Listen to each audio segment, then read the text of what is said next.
Alrighty, cherubs, I apologize that I had to split this one into two, but here we go. Let's finish this out. Ancient Egypt, the Old Kingdom, Part 2.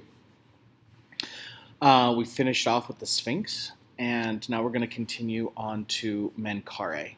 Menkaure is the grandson of Khufu, who was the builder of the Great Pyramid. Okay, so remember there was the Great Pyramid with Khufu, his son, Khafre, who built the Sphinx, and then there's Menkaure, that's this guy, and his wife. And if you take a look at them, we can see a couple things. They are perfectly smooth. Look at the texture, perfectly smooth. Okay? This is a statue, and it is full round, so you can walk around the back of it. There is this slab that continues up their back, but you can't see the back of their arms and their shoulders and the backs of their heads. There is no negative space. And what I mean by that is, let me grab the laser. Here is the negative space. Here. Okay? All of this is filled in. And there's a very specific reason why they're doing this. All right? Okay, so all this is filled in. There's also like no movement. I mean, he's putting his leg forward, but we don't stand like that. Like just without bending any joints. Okay? Like this is the only joint that he's bending is right here, his hip.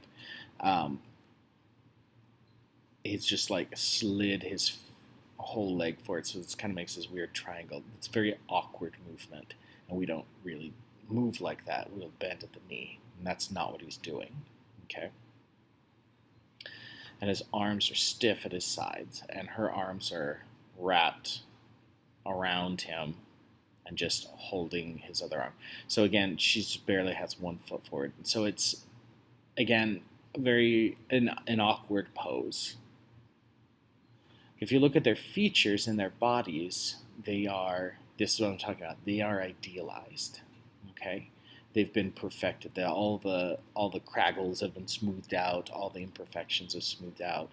They've been perfected. These are idealized bodies. Okay, and again, there's a specific reason why they're doing this. And the reason is that this statue serves as a substitute body in case the real mummy is destroyed, so that the king can still maintain mod. So you don't want a statue that shows a lot of movement that's, in a dramatic pose, because those pieces break off easy. If their hands are up or their arms are out, those pieces break off rather easily. And they don't want that because, again, if it's broken, then it's no good as a substitute body. So we want all of our limbs intact. We don't want any negative space to facilitate breaking. We don't want to show people as they actually are. We want to perfect it. You want to come back in the next life as your best self, right?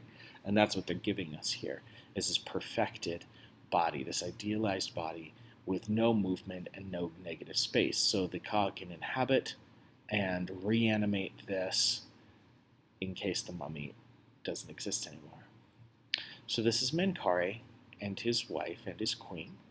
Okay, this is from the 4th dynasty, Old Kingdom. It's gray whack.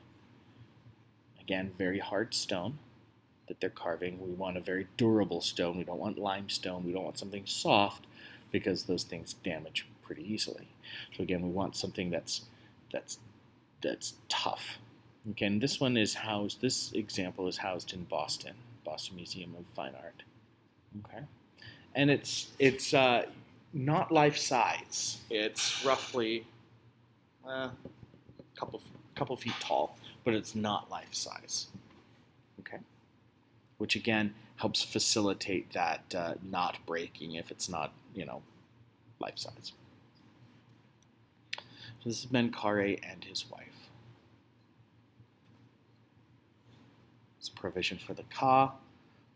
Timeless but rigid. Okay, So again, we see that eternal perspective that they were having. The wife's gesture, I didn't talk about it, I didn't mention that. She is affectionate. She's holding him and loving him, which is not really usual for Egyptian art. Okay.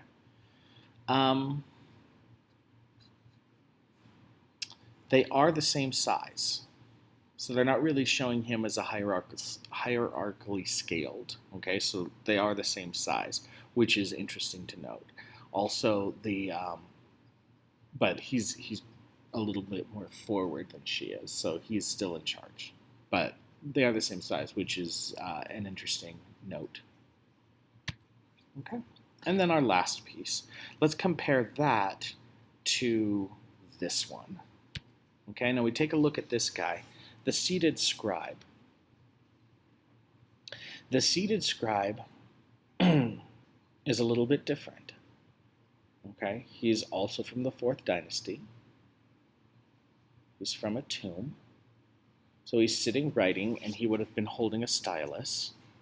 He's writing, you can see he's writing on a scroll. He still retains his paint. Okay, now notice that he's made out of limestone. Now we know that limestone is a softer stone. Okay. You notice that his body is not idealized. He's got a little bit of weight to him. He's carrying a little bit of weight. He's got a sagging chest. He's older. Okay, and kind of these thinned out cheeks. So he's an older man, and we can see that. And if you notice also, he's got negative space happening. We can see through there. So a couple of things that we can tell. That this figure represents someone who is not charged with maintaining the cosmos. Okay?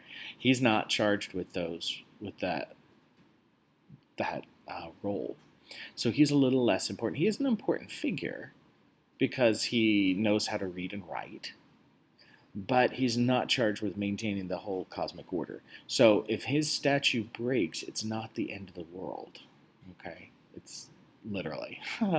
He's not gonna, everything's not gonna fall apart if he breaks. So that's why they are giving us here negative space and an unidealized body so that we can see that, we can tell the difference. And he knows his station in the next life. All right? Watch this clip. We're in the Louvre and we're looking at the seated scribe, which is an old kingdom sculpture that's not life-sized, from about 2600 BCE, or let's say about 4600 years old. Right, so it's from the necropolis at Saqqara. Where the step pyramid is, Zoser's step pyramid. So it's an important Old Kingdom site. But this sculpture is important for a whole bunch of reasons. Not only what it tells us about Egyptian society, but also because it's a remarkably distinct sculpture in what is often a very rigid pictorial tradition. In that he looks very informal. He's cross-legged, seated on the ground. He's holding a papyrus scroll. He would have been holding, of course, originally some sort of reed pen. And he does look very human, very natural compared to the more hieratic way that we usually see Egyptian figures. And that has to do with the fact that he's not of kingly, divine, pharaonic status. He's a scribe. He's important. Extremely important in the hierarchy of Egyptian society. He can write, which was a very important skill, and was obviously of a very high class because he had a sculpture made of him. But still, he's not a divine figure, and so he can be represented in this more naturalistic fashion. You know, it's interesting you said that he was very important, and I think that's expressed in a number of subtle ways. Not only was he literate and entrusted in a sense with the writing of the state, presumably, but there's a little bit of fat around his middle, and archaeologists believe that that's actually a signifier for his wealth. You can also tell that he's middle-aged because, you know, not only from his fat, but he looks like he's lost some muscle tone in his arms and his chest.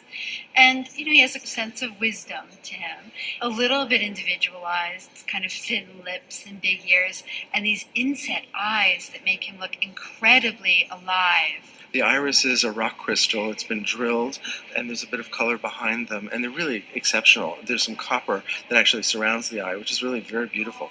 And he's painted with red ochre and also a color black for his hair.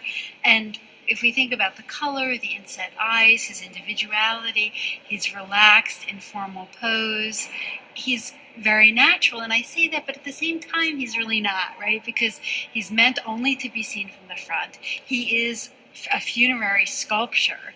And so there is also something meant to be transcendent here. Well, it's interesting you said meant to be seen from the front. Yes, but since this is for the interior of a tomb... No one was meant to see it at all. That's right. It really is meant for the afterlife. And it's so interesting that here is sculpture that truly transcends sort of human life, that was meant for the afterlife, meant for this sort of eternal existence. Cool. Okay. So does that make sense? I hope that makes sense. You can see how he's kind of blocky. He's kind of triangular, both from the front and from the side. Okay. So that is the seated scribe. All right.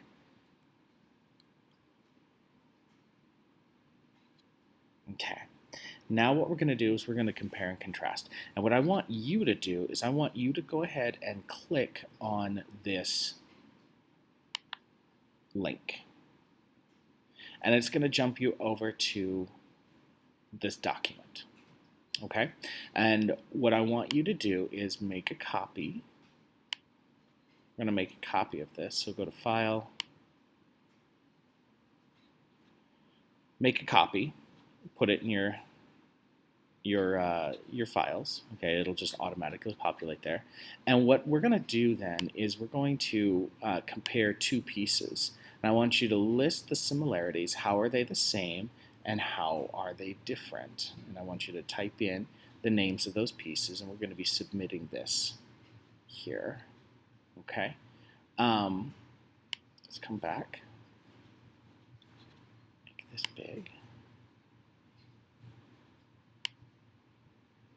Okay, we're going to compare Mesopotamia and Egypt. All right.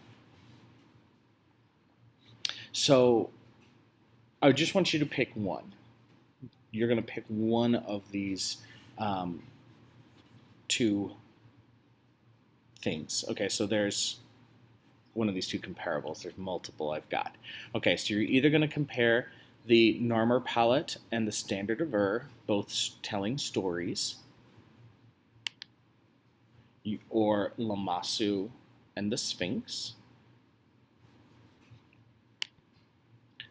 or Menkaure and his wife to Hammurabi and Shamash, or Seated Scribe and Votive Figure. Okay? So you're going to pick one set, and you're going to compare and contrast. How are they the same? How are they different? And then you're going to submit that below. Sound good? And that is it for Old Kingdom Egypt. Next time, we're going to do New Kingdom, and yeah. So these are the pieces that we are going to have a quiz on next time. How do they relate? Go back in your mind. How do they relate to the idea of questing for immortality? What do they do to aid the Egyptians in their quest for immortality? Okay? That's it for today. Have a great day, and I'll see you next time.